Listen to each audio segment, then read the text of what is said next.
What's up, everybody? I'm Albie13. Okay, I just wanted to make a quick video here. It's only going to take a minute.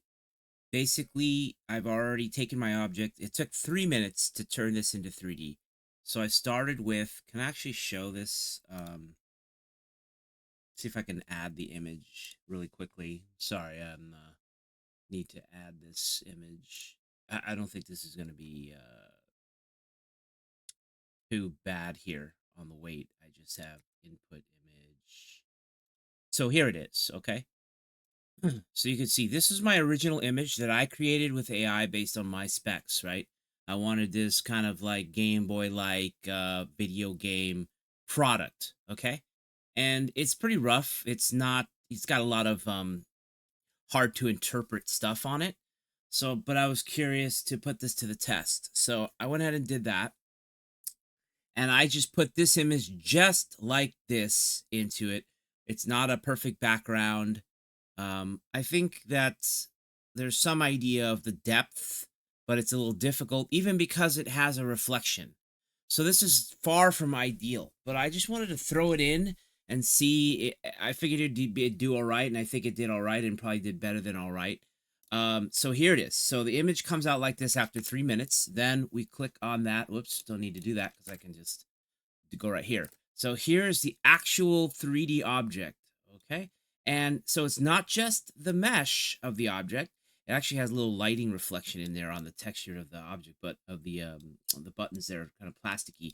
But it's 3D. It has a viewer in the web browser here loaded instantly. And yeah, it's just very cool, and it did a good job based on the difficulty of the thing. You can actually go untextured mode right here and see this. This is a tripo3d.ai. I'll put the link in the description. Excuse me. It's free, and you get free uses per day. You can see how excuse me. It put like the detail on the 3D actually into the object. You have these kind of a lot of these kinds of little things, and even some of the damaging, I guess, it kinds of cyberpunk-esque kind of thing, but it's not perfect, but that's kind of adds character in this sense. But basically you're seeing a lot of it, and so you're seeing the 3D, then we go right back to the 3D, and the texture helps to create additional depth and space.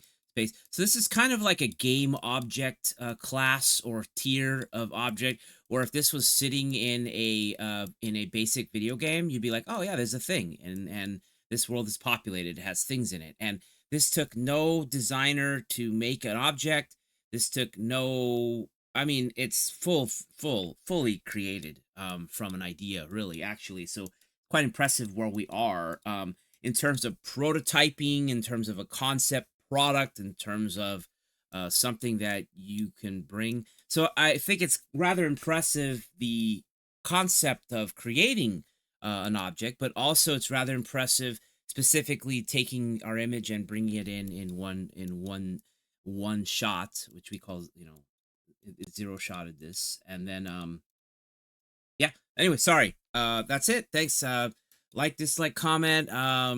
This is kind of the what I talked about, how 3D AI 3D is coming to being in 2025, and what we're going to eventually see. Now, all this takes is a sophisticated artificial intelligence agent like intelligence to do this for you. Now, because you can generate images with AI, and why not take an image and put it in a tool? The AI could do this for you, of course. It's just a matter of boom, boom, boom, boom. So all this kind of stuff is automation in an agent or agentic like fashion. But I'm doing it here by hand using a third-party tool here that they offer. There are open source 3D things that do this, and they're all varying, and some are getting better, and everything is getting better here. And that's the point, is that this is in 2025, end of 2024. This is a thing, and it's getting better. So anyway, thanks for watching. AI is super fascinating. Stay here for the latest and greatest. All right. Peace.